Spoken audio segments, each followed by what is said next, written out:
Laptop yang waktu itu gua hype banget sampai bikin reelsnya, akhirnya datang juga ke Indonesia. Kenapa gue se-interest itu sama laptop ini? Karena dia kan line up-nya VivoBook ya, cuman desainnya itu sekarang dipermewah.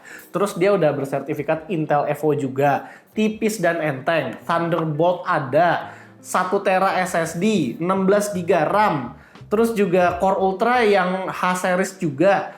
Dan dia ini biometric scanner ada, harganya itu nggak nyampe 20 juta.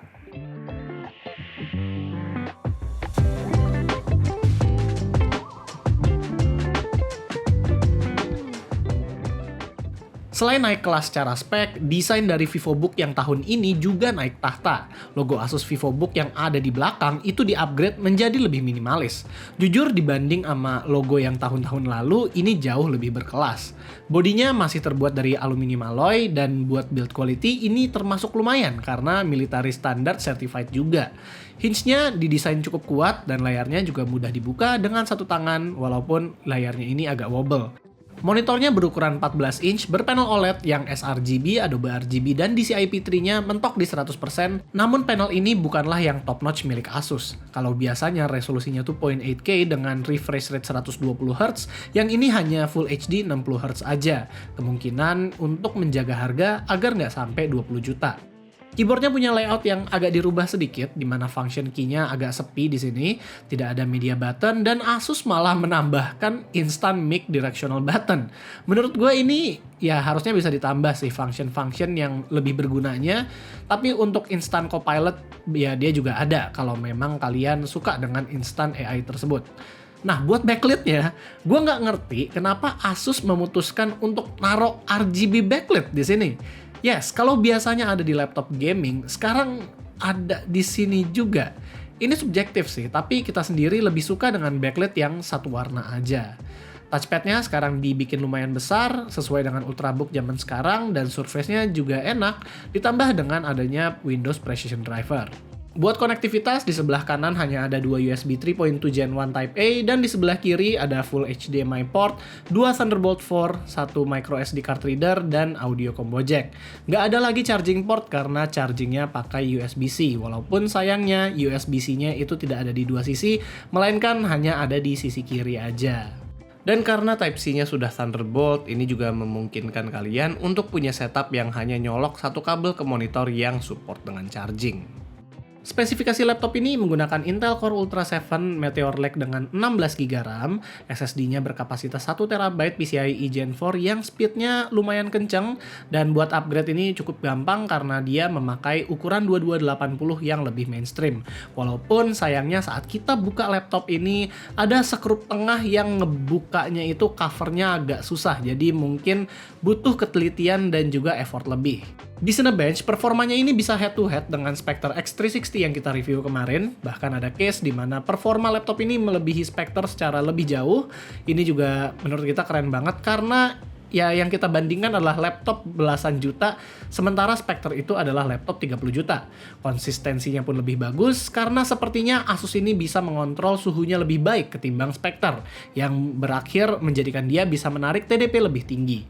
Grafik performance-nya juga 11-12 dengan Spectre, hanya saja untuk yang VivoBook ini dia bisa lebih tinggi di Time Spy dengan skor yang cukup signifikan. Di beberapa game ringan, laptop ini bisa menghandle beberapa game tersebut dengan frame rate yang cukup oke karena performa IGP-nya ini lumayan kencang.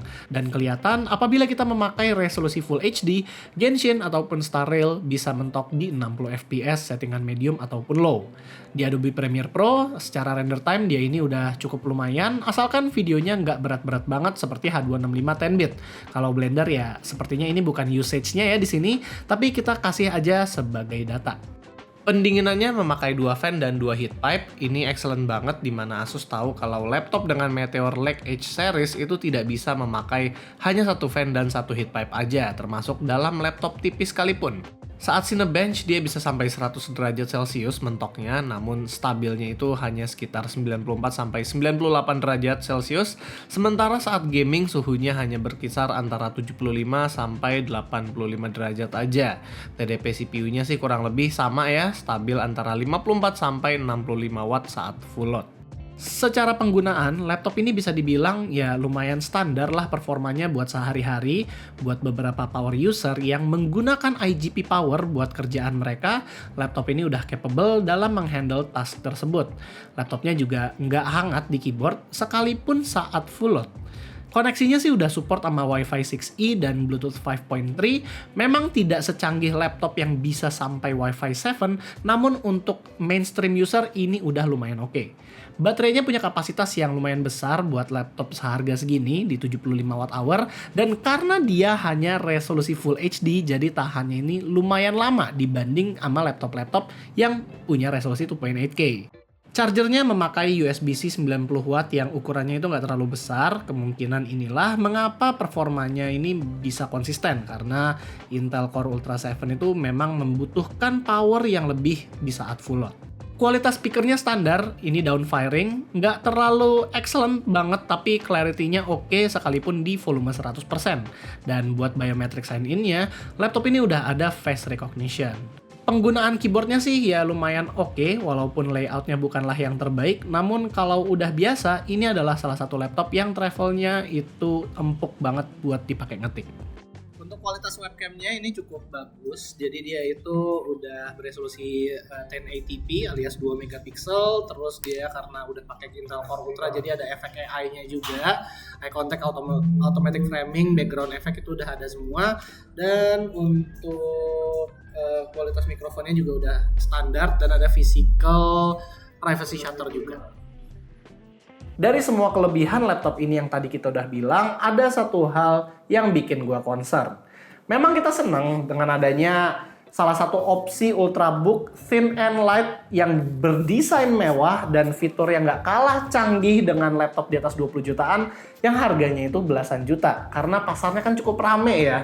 Belasan juta tuh juga kebanyakan nyari laptop yang dia tuh cukup mewah, terus juga performanya nggak kalah jauh dengan yang di atas 20 juta, dan bener-bener value to performance gitu nyarinya. Tapi laptop ini kan di launching di harga 18 juta. Kita kira itu tadinya tuh udah bagus banget, sampai kita riset pesaing-pesaingnya. Ternyata laptop ini dikeroyok sama cukup banyak pesaing ya, dan dari brand yang cukup ternama juga. Yang pertama, kalau misalnya kalian mencari laptop di harga 18 juta yang paling value to performance, ternyata ada satu laptop yang lebih mewah dari laptop ini.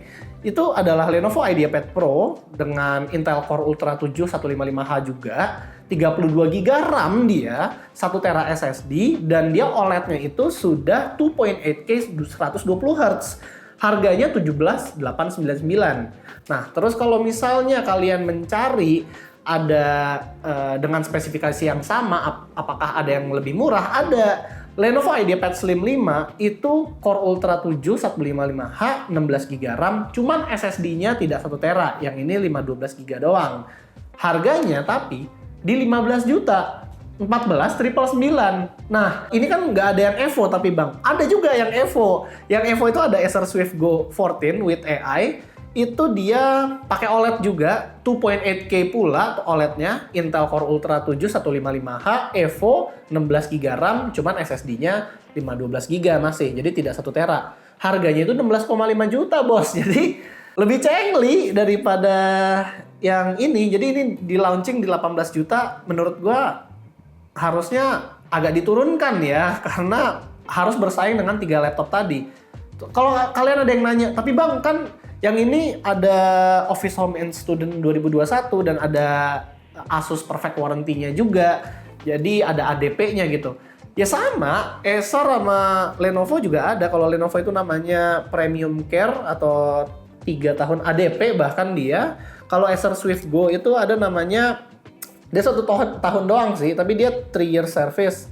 Nah, 1 tahun ADP-nya itu namanya APC. APC itu bukan Armored Personal Carrier ya, tapi Acer Priority Care gitu. Jadi kurang lebih saingannya tuh sama gitu.